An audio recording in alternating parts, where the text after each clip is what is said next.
বন্ধুরা, পশ্চিমবঙ্গের মালদায় প্রধানমন্ত্রী নরেন্দ্র মোদীর জনসভায় এমন একটি মুহূর্ত তৈরি হল যা কয়েক সেকেন্ডের মধ্যেই রাজনৈতিক বিতর্কে রূপ নিল। মঞ্চ থেকে প্রধানমন্ত্রী যে স্লোগান তুললেন, জনতার তার প্রতিধ্বনি হল এমনভাবে যার অর্থ ঘুরে গিয়ে দাঁড়াল বিজেপির অস্বস্তিকর জায়গায়। এই ঘটনা গুরুত্বপূর্ণ কারণ এটি শুধু একটি ভাইরাল ক্লিপ নয়, এটি ভাষা, রাজনীতি, জনতার মনস্তত্ত্ব এবং ক্ষমতার প্রচারের মধ্যে থাকা সূক্ষ্ম ফাঁক ফোকরকে প্রকাশ করে দিল। মালদার সভায় প্রধানমন্ত্রী বক্তৃতার মাঝখানে জনতাকে স্লোগানে যুক্ত করতে চাইলেন। তিনি বললেন, পাল্টানো দরকার। বাংলায় এই শব্দবন্ধের অর্থ পরিবর্তন দরকার। পরিকল্পনাটা ছিল স্পষ্ট। প্রধানমন্ত্রী বলবেন পাল্টানো দরকার, আর জনতা তার জবাবে বলবে চাই বিজেপি সরকার। অর্থাৎ পরিবর্তন মানে তৃণমূলের বদলে বিজেপি। কিন্তু বাস্তবে ঘটল ঠিক উল্টোটা। জনতার কণ্ঠে একসঙ্গে ধ্বনিত হল বিজেপি সরকার, এমন এক ছন্দে যা পাল্টানো দরকারের সঙ্গে মিলিয়ে শোনালে অর্থ দাঁড়ায় বিজেপি সরকারই বদলানো দরকার। এই অংশটুকুই কেটে ছড়িয়ে পড়ল সামাজিক মাধ্যমে, আর মুহূর্তের মধ্যেই তা হয়ে উঠল রাজনৈতিক ঠাট্টা ও বিতর্কের কেন্দ্রে।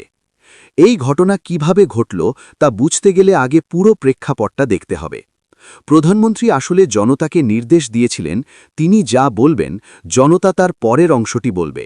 কিন্তু বিশাল জনসমাবেশে আবেগ আর উত্তেজনার মুহূর্তে সবাই সেই নির্দেশ ঠিকভাবে ধরতে পারেনি। চাই শব্দটি উচ্চারিত হয়নি বা ভিড়ের গর্জনে চাপা পড়ে গেছে। ফলে যা রেকর্ড হল তা একেবারে ভিন্ন অর্থ বহন করতে শুরু করল। ভিডিওটি আসল, কৃত্রিম বুদ্ধিমত্তার কোনো কারসাজি নেই, কিন্তু যেভাবে সেটি উপস্থাপিত হচ্ছে সেখানে প্রেক্ষাপট বাদ দিয়ে অর্থ পাল্টে দেওয়া হয়েছে। এখানেই রাজনীতির চিরাচরিত খেলা, খণ্ডিত ক্লিপ, অসম্পূর্ণ প্রেক্ষাপট আর তার উপর তীক্ষ্ণ ব্যাখ্যা। যে কৌশল দীর্ঘদিন ধরে বিজেপির আইটি সেল ব্যবহার করে এসেছে, সেই একই অস্ত্র এখন তাদের বিরুদ্ধেই ব্যবহৃত হচ্ছে। তৃণমূলের সমর্থকেরা এই ক্লিপকে এমনভাবে ছড়াচ্ছেন যেন মালদার জনতাই বিজেপি সরকার উচ্ছেদের ডাক দিচ্ছে, আর তাতেই শুরু হয়েছে বিজেপির অস্বস্তি। কিন্তু এই ঘটনা শুধুই আইটি সেলের পাল্টা আঘাত নয়, এর ভেতরে রয়েছে ভাষার রাজনীতির এক গভীর প্রশ্ন। প্রধানমন্ত্রী নিজে বাংলাভাষী নন, তিনি বিভিন্ন রাজ্যে গিয়ে স্থানীয় ভাষার কিছু শব্দ, কিছু বাক্য ব্যবহার করেন, কখনো হরিয়ানভি, কখনো ভোজপুরি, কখনো বাংলা। এতে জনতার সঙ্গে সংযোগ তৈরির চেষ্টা থাকে। কিন্তু ভাষা শুধু শব্দের সমষ্টি নয়, ভাষা হল সংস্কৃতি, সূক্ষ্ম অর্থবোধ, উচ্চারণের ভঙ্গি। সেই জায়গায় সামান্য ভুলও বড় রাজনৈতিক বিপদ ডেকে আনতে পারে। মালদার মঞ্চে ঠিক সেটাই হয়েছে। এর আগেও এমন উদাহরণ রয়েছে। সংসদে বন্দে মাতারামের রচয়িতা বঙ্কিমচন্দ্র চট্টোপাধ্যায়ের প্রসঙ্গে বঙ্কিম দা বলা নিয়ে বিতর্ক হয়েছিল। বাংলায় দা শব্দটি যে প্রেক্ষিতে ব্যবহার হয় তা প্রধানমন্ত্রী বুঝতে পারেননি বলেই অভিযোগ উঠেছিল। তখনও প্রশ্ন উঠেছিল, একজন জাতীয় নেতার কি আঞ্চলিক ভাষা ও সংস্কৃতি সম্পর্কে আরও সংবেদনশীল হওয়া উচিত নয়? মালদার ঘটনার পর সেই প্রশ্ন আবার নতুন করে সামনে এলো। এই ঘটনার রাজনৈতিক সংঘাত এখানেই শেষ নয়। প্রধানমন্ত্রী তার ভাষণে তৃণমূল কংগ্রেসকে আক্রমণ করে দাঙ্গা, অনুপ্রবেশ, জমি দখল, নারী নিরাপত্তা সব ইস্যু তুলেছেন। বলেছেন বিজেপি ক্ষমতায় এলে অনুপ্রবেশকারীদের বিরুদ্ধে কঠোর ব্যবস্থা নেওয়া হবে। এর জবাবে তৃণমূল কংগ্রেস পাল্টা বিবৃতি দিয়েছে। তারা প্রধানমন্ত্রীকে রাজনৈতিক পর্যটক বলে কটাক্ষ করেছে। অভিযোগ তুলেছে, যার সরকারের আমলে সীমান্ত নিরাপত্তা নিয়ে প্রশ্ন উঠছে, যার স্বরাষ্ট্রমন্ত্রীর অধীনে পহেলগাঁওয়ের মতো জায়গায় জঙ্গি হামলা হয়, দিল্লিতে বিস্ফোরণের যোগসূত্র বেরোয়, তিনি কি করে বাংলায় এসে আইন শৃঙ্খলার নৈতিক পাঠ দেন? এই পাল্টাপাল্টি বক্তব্যের মাঝখানে মালদার সেই স্লোগান কাণ্ড যেন প্রতীক হয়ে উঠেছে। একদিকে বিজেপি বাংলায় পরিবর্তনের ডাক দিচ্ছে, অন্যদিকে সেই ডাকই ভাষার খেলায় উল্টো অর্থ নিচ্ছে।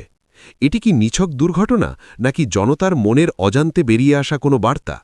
এই প্রশ্নটাই এখন ঘুরছে রাজনৈতিক মহলে। ভিড়ের মনস্তত্ত্ব এখানে অত্যন্ত গুরুত্বপূর্ণ। জনসভায় মানুষ অনেক সময় নেতার কথা পুরোপুরি বিশ্লেষণ করে স্লোগান দেয় না। শব্দের ছন্দ, আবেগের তালে তারা গলা মেলায়। সেই আবেগ যদি ভুল শব্দের সঙ্গে মিশে যায় তাহলে অর্থ বদলে যায়। মালদায় সেটাই হয়েছে। কিন্তু এই বদলে যাওয়া অর্থকেই এখন রাজনৈতিক অস্ত্র বানানো হচ্ছে। এই ঘটনার প্রভাব কি? প্রথমত, বিজেপির জন্য এটি অস্বস্তিকর। কারণ তারা যে রাজ্যে ক্ষমতায় আসার স্বপ্ন দেখছে সেখানে তাদেরই নেতার মঞ্চ থেকে সরকার বদলের স্লোগান ভাইরাল হচ্ছে। দ্বিতীয়ত, তৃণমূল এই ঘটনাকে ব্যবহার করবে বিজেপির বহিরাগত ভাবমূর্তি আরও জোরালো করতে। তৃতীয়ত, সাধারণ মানুষের মধ্যে একটি বার্তা যাচ্ছে, ভাষা ও সংস্কৃতির প্রতি অবহেলা করলে তার খেসারত রাজনীতিতে চুকাতে হয়। এই মুহূর্তে প্রশ্ন হল, বিজেপি কি এখান থেকে শিক্ষা নেবে?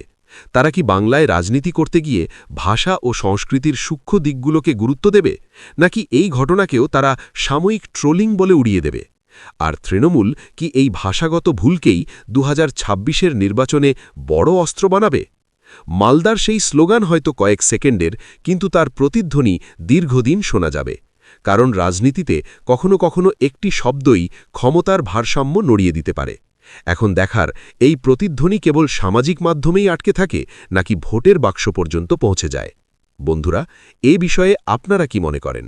কমেন্টে অবশ্যই জানাবেন এবং আমাদের বিশ্লেষণ ভালো লাগলে রিসার্চ বাংলা নিউজ ইউটিউব চ্যানেলটিকে সাবস্ক্রাইব করে আমাদের পাশে থাকুন।